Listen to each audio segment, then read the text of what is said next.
Let's talk about Al Qaeda, shall we? Let's pause for a moment. And I want us to all look at the utter hypocrisy surrounding the assassination of Al Qaeda leader Ayman al-Zawahiri over the past 24 hours. It happened over the weekend. While the rest of the Western media has been fawning over this. They've absolutely been in love with this story. It's important to take a look at how we got here, how he was killed, and how the media started reporting on the story over the past 24 hours. Let's take a look at how the mainstream media has been fawning over this. Watch. Breaking news in the war on terror. A man who had a $25 million reward on his head and was perhaps the single most wanted terrorist in the world is dead. Well, one of the most wanted terrorists in the world is now dead after the U.S. killed him in a drone strike over the weekend. The United States has killed the leader of al Qaeda in a drone strike in the Afghan capital, Kabul. President Joe Biden said intelligence officials tracked Ayman al-Zawahiri to a home in the center of the city. It is kind of amazing, isn't it, how they all say the exact same thing? Like they're almost like they're handed a transcript from the intelligence community inside the White House. Here's exactly how it went down. So they regurgitate those exact same lines. You can flip channels and hear them saying the exact same things because they're getting fed this information. It's exactly how this works. It's the last part, though, of that Al Jazeera piece that I specifically wanted to zero in on. The center of Kabul, where the heart of Afghanistan, right? This is the video footage of the building being attacked. This is where Ayman al-Zawahiri was assassinated in downtown Kabul, okay? This is downtown Kabul where he was killed, right in the middle, in the heart of the city, right? And just think about that for a second, right? We knew exactly where he was with a pinpoint strike, with a drone strike, took him out, and no one else was hit. No, we knew. It's almost as if we had intelligence, or we knew exactly where the guy was at all times, and we've been tracking him, right? So Michael Tracy said this best. Here's what Michael Tracy had to say, and he said in a tweet, "You can view this as a great victory in the war on terrorism, or a reminder of how absurd the war in Afghanistan was. If it's really true that after 20 years, a mastermind of 9/11 ended up in the middle of Kabul, right next to the U.S. Embassy." Yes, in fact, look at this map. This is exactly right near the U.S. Embassy. And we were told, last year President Biden told us that Al Qaeda was totally gone from Afghanistan, right? Those were his words. President Biden stood there in 2021 and said, why would we stay there? Al Qaeda's gone. They're gone. We eliminate them. They're eliminated from Afghanistan. So why are we still there? There was no reason to remain there, he said. And that was what he said. But today, this morning on Fox and Friends, John Kirby, Rear Admiral, the National Security Council Coordinator, John Kirby, said, look, and it is walking this back now. Here's what he said about Al Qaeda. Listen. We knew even before we left Afghanistan that there was going to be a small number of Al Qaeda in Afghanistan. They already were there. We still believe the number is very small, but that they're there. And again, I think if I was a member of Al Qaeda, I'd be thinking again about how safe a haven Afghanistan might be for me right now. Oh, so wait a minute. Then who's lying here? Wait a minute. We knew that they were still there. We knew that they were. We talked about this before. No, we didn't. The president of the United States told us that they were gone. They were eliminated from Afghanistan. They were no longer there, but we know about them and they're there. It's almost as if we're friendly with them. But another big piece of this story, and we'll get to the allegiance here, is the United States partnership with Al Qaeda. And yes, friendly. I almost felt like tweeting about when Zawahiri was killed. I was like, that's how we treat our friends. Like literally we assassinate our friends because he was an ally. Make no mistake about it. He was an ally. Absolutely an ally used by the United States. So when President Biden told us this last night, it was a total lie. Listen to President Biden last night on Al Qaeda. People around the world no longer need to fear the vicious and determined killer. The United States continues to demonstrate our resolve and our capacity to defend the American people against those who seek to do us harm. No matter how long it takes, no matter where you hide, if you are a threat to our people, the United States will find you and take you out.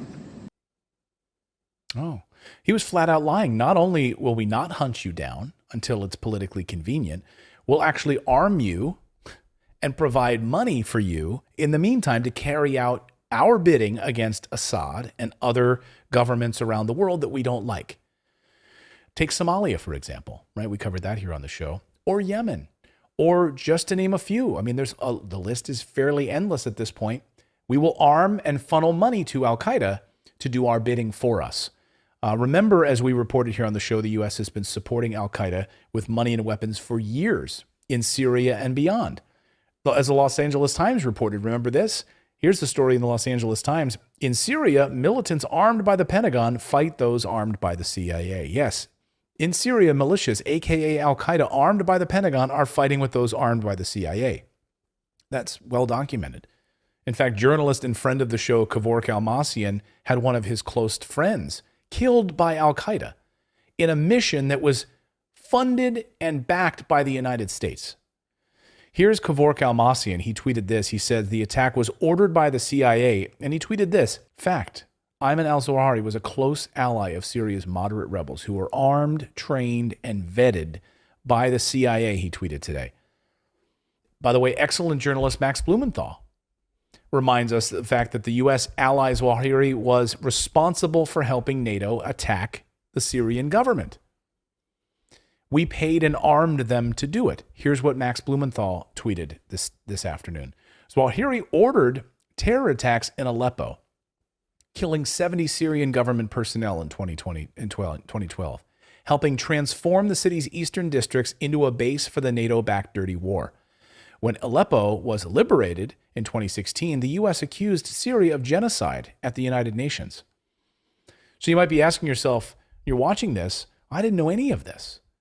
Yeah, because you're not going to. The Western media will never report this, right? It's part of a story that they want you to believe that Al Qaeda is this horrible regime, the horrible terrorist organization. And I'm not saying they're great by any means at all, but what I'm pointing out is that they are backed and funded by what we want them to do. So we want them to go into Syria and we want them to attack Assad and the Assad government, and they do it for us. So then you might be asking yourself, well, why did they kill him? Like, why did they suddenly assassinate him? But see, the United States has a history of doing this. Every few weeks, we hear about another attack. We took out a field marshal of ISIS in this one area. A strategic person. Yeah, right. They do this every so often so that you can remain totally a nerd to the idea that we are at this endless war on terror. So Max Blumenthal asked the question, so why did they kill him? Because we no longer needed our friend Zawahiri. Here's what Max tweeted. He said, Zawahiri held their loyalty of the most powerful faction of the United States-backed Syrian rebels. He dictated strategy, ordered bombings in Aleppo. He was a hero in the province of Idlib, in which they controlled under NATO's watch. Now that the dirty war is over, Zawahiri is expendable. And why not then attack him?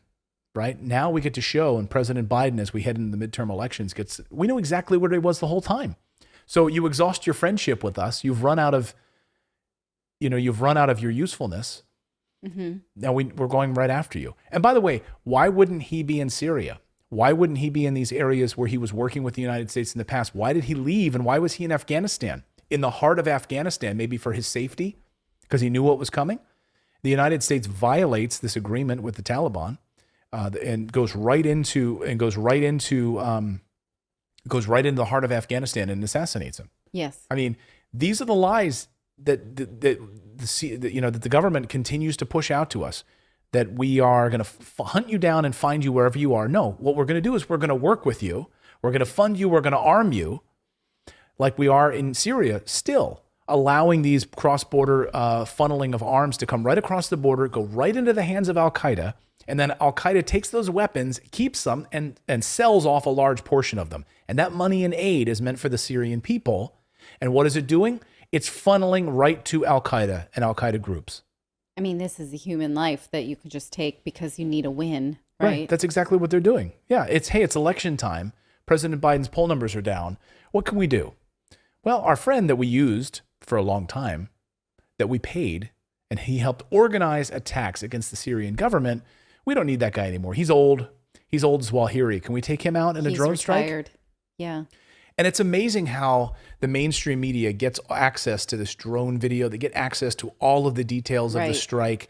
It's as if they're being fed this information. I mean, wake up, people. Like, this is part of the plan. These guys, the intelligence state, they run everything inside of Washington, and they have people inside the newsrooms at CBS and ABC and NBC, and they funnel this information right to those guys. They're on the payroll. I don't know. As you dig into the story, the same thing. Kevork even said, I wonder if they dumped his body into the ocean already. Like they quickly got rid of Osama bin Laden, right? They put him right in the ocean, so we can't see him. We can't see him. We have no evidence of that. We just drop him right in the ocean. Can't cover it.